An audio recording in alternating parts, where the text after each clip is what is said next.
Commander, what happened? Why are you so tall? It is not me who has changed in size, sir. What do you mean? I believe you have shrunk. How?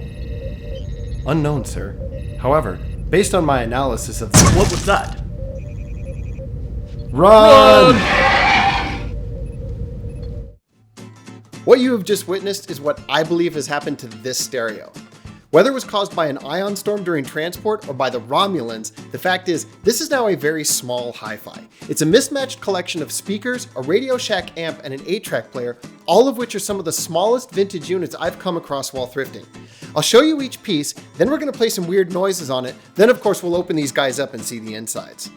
Now before we go any further, I want to point out two things. Number one, this little ensemble is not and was never considered a set. They're completely different brands, and in fact, they were made years apart. And number two, I didn't get them all at the same time, and they're probably not the most ideal setup. But that's not really the point here. We're looking at size and novelty. Mostly size. One of the joys of thrifting, at least for me, is the fact that I never know what I'm going to find. And oftentimes, I don't even know if the things I do find work. Full disclosure, part of the reason it takes me 2 weeks to put out a video is because I spend half the time scouring thrift stores and estate sales looking for the next video. I don't know what I'm going to find. I have a small collection of stuff held back in case I don't find anything in time, but that stuff's also meant to be for resale at the Palm Springs Vintage Market, so there's no guarantee it won't sell before I get a chance to film it. The point is, these videos are based entirely on what my family and I can conjure up out of our weekly thrifting trips. So with all of that being said, what I tried to do here was to put together the smallest possible stereo system I could with only things that I have found during these fevered thrifting excursions. We have this set of Soundcraftsmen bookshelf speakers, which were $10, this realistic SA-10 amplifier, $5, and this Panasonic Rs-802US 8-track player, also $5. These two were from estate sales, and the speakers were from a secondhand store down here called Revivals. But they look pretty cool together, don't you think? And it all works, no problems. Let's start by looking at the Panasonic. It's just a little over 8 inches wide and 4 inches tall. Like a lot of simple 8-track machines, it doesn't have an external power supply switch. To turn it on, you pop the tape in and it automatically plays. Fancy. Your only control is the little gray button on the right, which cycles through the 4 program tracks with that telltale satisfying clunk. The lights at the top indicate which program is playing. We'll actually demo this machine later. The only 2 good cartridges I have though at the moment are Boston, which is copyrighted, and this Sounds demo cartridge, which is a quadraphonic recording. But I can use it on YouTube, so get ready for 707 jet takeoff, 727 jet takeoff, Blue Angels takeoff, Carpenters building a house, ping pong game, or motorcycle circling. We'll see which one of those ends up actually being where we are on the tape. The next item is this amp. Now I know little amps exist now. They're pretty common. In fact, I know a couple of people who use them, but in all of my thrifting, I have never run across a little one like this from the 80s. It's about 3 inches tall and features simulated walnut grain finish, so you know that it's good.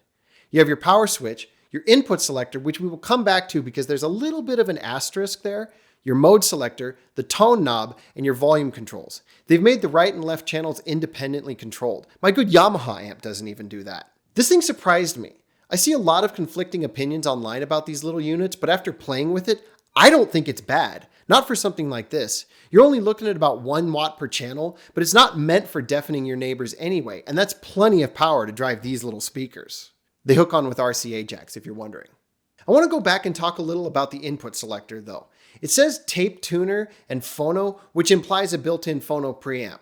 It does not have a preamp built in, but the amplification circuitry is equalized for a ceramic phono cartridge. I played the same audio through both and switched between the two, and the phono is definitely a little louder and sounded slightly distorted when coming in at line level.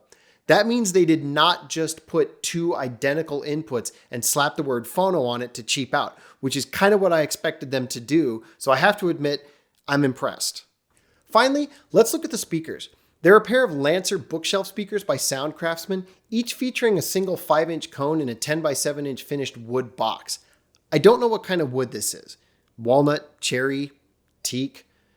I'm not a wood expert, but I love the grill cloth on the front. This right here is what I wish would come back. Textured brown speaker cloth. We need this as a society. The backs are cool though. The label is really old school with the brown and gold and the night. You have 2 screw terminals for the wires and, oddly, no specified model number for these. After an admittedly lazy internet search, I only found one other example of this exact set of speakers, and those also don't have a model number. Every other similarly labeled pair of Lancer speakers I found had a model number. So I'm going to put this out there to you guys. If you know anything about these speakers, let me know in the comments. So that's all of them. The whole setup has a footprint of 22.5 inches by 10, not counting the jumble of wires in the back. And really, I like the way everything looks together. It's fun, though it will sound better if you spread the speakers apart. If I have to find one gripe, it's that there aren't enough lights. The only thing that lights up between all 4 units is the program indicator light. Myself, I like displays and little glowing doodads that are probably unnecessary. Otherwise, I'm rather pleased with how this whole grouping came out, especially the fact that after everything it cost a total of $20. So you ready to try it out? Let's do this because this is the first time on the channel I have ever gotten to demo an 8-track player for you. So I'm actually super excited.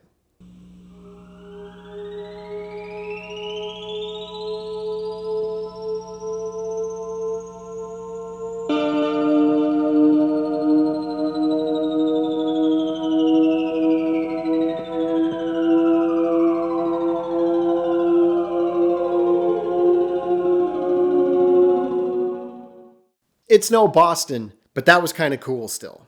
I don't know how well that came across on the recording though. I haven't quite gotten the knack of recording what the speakers sound like with the mics that I have. But in person, it's pretty clear and no more wow and flutter than I would have expected from a machine like this. The bit that's really going to bake your noodle though is the fact that I didn't change the belt. This is the belt that was on there when I got it. And maybe you guys can help me out because I don't know if this is the original belt it came with. Let's open it up and I'll show you what I mean. To open it, you remove the front 2 feet, then remove the 3rd screw in the back. The bottom should just lift off. You notice anything odd? That belt is not black. I looked through quite a few videos and photos of these things and they all had black belts. Maybe this one just didn't show up to jiu-jitsu classes. Whatever the case, it's unusual. To change it, you just unscrew the bracket that holds the flywheel in place.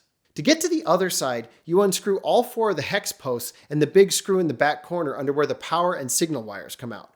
Remember, one of the hex posts is not tapped at the bottom for a screw, so put it back in the same place. The other 3 are interchangeable, so you could theoretically use them to practice juggling if you were so inclined, and it wouldn't be the end of the world. Once those are all out, the whole chassis comes out and you can access the tape mechanism and all the circuitry. The speakers are pretty straightforward. To remove the grill, you just pull it off. They're hooked on with little staples, so you have to get in there with a small tool. I used a paint can opener.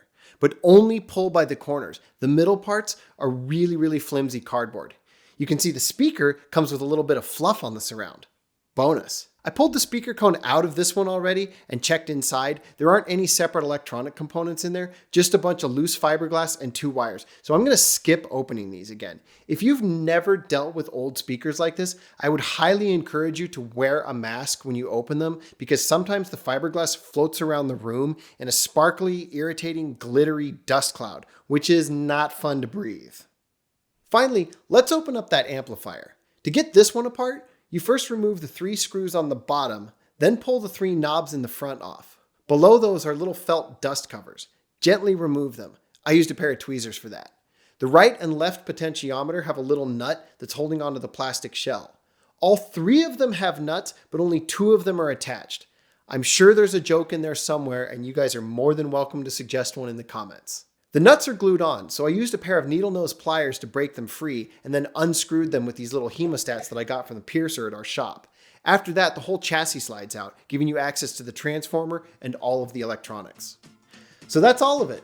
A little cobbled together 8-track setup with just thrifted components. So I'll see you guys next time and stay... You know what, this time? Live long and prosper. See you guys later.